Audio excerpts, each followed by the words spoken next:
Salut tout le monde, nous espérons que vous allez tous bien. Alors dans cette nouvelle vidéo, nous partageons avec vous 6 clés pour développer votre courage. Tout le monde a envie d'être courageux. Depuis toujours, on nous apprend qu'il est important d'être courageux dans la vie. Mais qu'est-ce que le courage? C'est la capacité que nous avons à faire quelque chose, en dépit de la peur. Ce rêve que nous avons envie de réaliser ou bien ce projet dans lequel nous voulons nous lancer est tellement important, que l'on décide de sauter le pas malgré nos craintes. C'est ça, le courage. Ainsi donc sans plus tarder, voici comment développer son courage en suivant ces étapes. En 1. Prendre conscience que vous avez du courage en vous. Avant toute chose, il est primordial de réaliser que vous avez du courage en vous. La plupart des gens pensent qu'être courageux, c'est faire preuve de courage en toute situation. Pourtant, des personnes que vous admirez pour leur courage dans certains domaines seront mal à l'aise dans d'autres situations. Il faut déconstruire l'image que l'on a du courage tout-puissant, que l'on a en toutes circonstances.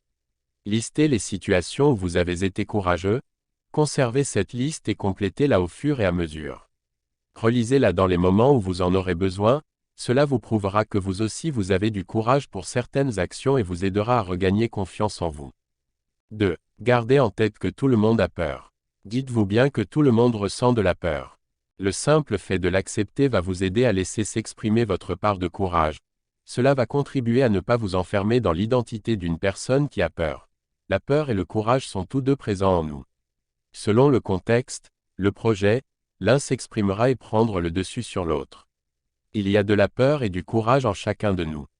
La question que vous devez vous poser est la suivante. Quelle partie avez-vous envie de laisser s'affirmer? 3. Le pourquoi crée le courage. Notre courage dépend du contexte, du projet dont il est question ainsi que de nos valeurs. Par exemple, avant une guerre beaucoup de personnes se considéraient comme peureuses. Pourtant, en période de guerre elles ont trouvé du courage en elles, et ce, bien au-delà de tout ce qu'elles auraient pu imaginer. C'est le contexte qui leur a permis de puiser en elles pour trouver le courage nécessaire et le mettre au profit d'une cause en laquelle elles croyaient. Nous développons du courage selon nos valeurs les plus hautes, en fonction de ce qui est le plus important pour nous. Prenons l'exemple d'une mère dont les enfants se font agresser. Elle trouvera le courage de les protéger sans même y penser, car c'est ce qui compte le plus pour elle. Pourtant, l'après-midi même, cette même personne peut tout à fait se rendre à son travail et être complètement tétanisée à l'idée de prendre la parole en public, et cela ne signifie pas qu'elle n'est pas courageuse. On peut trouver une personne très courageuse dans une situation bien précise, et se rendre compte qu'elle n'est pas du tout à l'aise dans un contexte différent. Ceci explique en quoi le pourquoi est fondamental. Ce qui nous inspire à trouver du courage en nous, c'est le fait d'être connecté à quelque chose. Il faut se connecter à un pourquoi important pour développer notre courage. La bonne nouvelle, c'est que nous pouvons renforcer et développer ce pourquoi. Pensez à une action pour laquelle vous manquez de courage, et demandez-vous en quoi la réalisation de cette action va vous permettre de nourrir vos valeurs. Quand on ne trouve pas le courage de réaliser quelque chose, il faut parfois prendre les choses à l'envers. Au lieu de se demander pourquoi on n'a pas le courage de se lancer, on se concentre alors sur l'apport positif que cela peut avoir sur nous.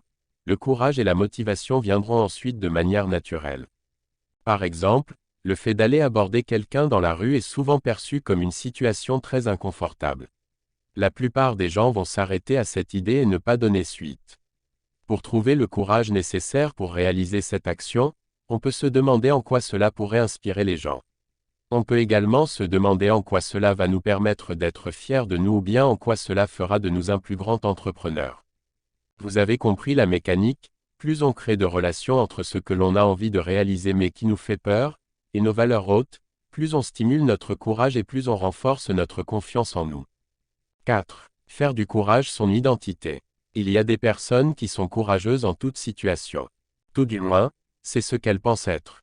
Même si paradoxalement il est très important de savoir lâcher prise et de ne pas être trop exigeant avec soi-même, il est intéressant de se rendre compte que l'image que l'on se fait de nous-mêmes influe sur qui nous sommes réellement. Nos croyances jouent un rôle notable sur notre identité. Nous avons une partie de nous-mêmes qui a tendance à vouloir être cohérente avec ce que nous croyons être. Beaucoup de personnes vous diront qu'elles ont toujours été courageuses, que ça fait partie d'elles, de leur ADN. Ce sont des croyances qu'elles se sont créées et ce sont très souvent des croyances communautaires. Par exemple, je suis de telle nationalité et chez nous, On est courageux. Je viens de tel village et dans notre village on est courageux. Je suis rugbyman et chez les rugbymen, on est courageux. L'identité qu'on se crée va jouer un rôle fondamental sur nos comportements. Si vous vous créez l'identité d'une personne courageuse, cela vous aidera à ne pas laisser la place aux peurs et aux doutes et à être effectivement plus courageux.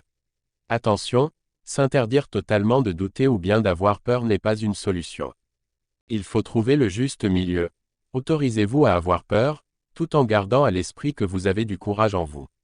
C'est cette réflexion qui vous permettra de laisser s'exprimer cette partie de vous qui est courageuse.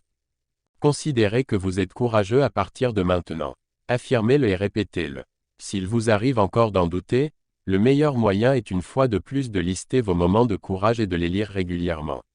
Plus vous communiquez à votre système nerveux des moments où vous avez été courageux, plus vous renforcez cette croyance et plus vous le devenez vraiment. 5. Être prêt à vivre le pire. Si l'on n'ose pas se lancer, si l'on manque de courage, c'est souvent car on imagine le pire.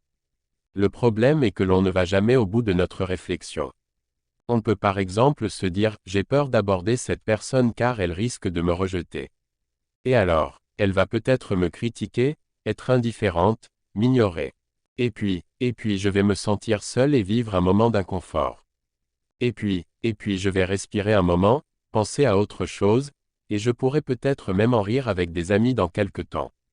Voilà ce qu'il se passerait si l'on poussait notre réflexion jusqu'au bout. Lorsque l'on s'imagine le pire, on se rend compte que dans la majeure partie des scénarios, rien d'horrible ne peut nous arriver. La peur n'est qu'une projection erronée que l'on se fait de la réalité. On s'imagine quelque chose qui a très peu de chances d'arriver.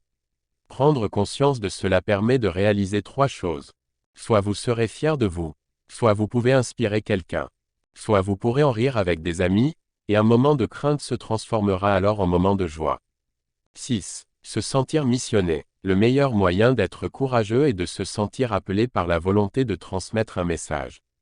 Pensez par exemple aux conférences TED. La plupart des personnes qui interviennent ne sont à l'origine pas considérées comme courageuses ou charismatiques, elles ne sont pas entraînées. La majeure partie ne fait que très peu de conférences. Alors qu'est-ce qui leur donne la force, le courage et la puissance de faire de pareilles conférences? C'est tout simplement le fait d'être appelé par un message et par la volonté de transmettre, de partager ce message. Elles ne participent pas à ces talks dans l'objectif d'être connues, mais pour véhiculer un message dans lequel elles croient. Peu importe la peur de s'exprimer en public, d'être critiquées ou rejetées, elles font cette conférence parce que cela correspond aux valeurs qui les animent et aux valeurs qu'elles souhaitent partager. Ce rapport de force est très intéressant. La peur d'échouer, d'être critiqué ou moqué s'équilibre avec l'envie brûlante de transmettre un message. Pour trouver cet équilibre et se connecter à sa mission, le conseil que nous aimerions vous donner est d'agir comme si c'était la dernière fois que vous réalisiez une action. Si vous faites quelque chose pour la dernière fois, vous ne pouvez pas avoir peur de ce que les autres vont penser de vous. Cela vous aidera à mettre toute votre attention sur le message que vous avez envie de transmettre.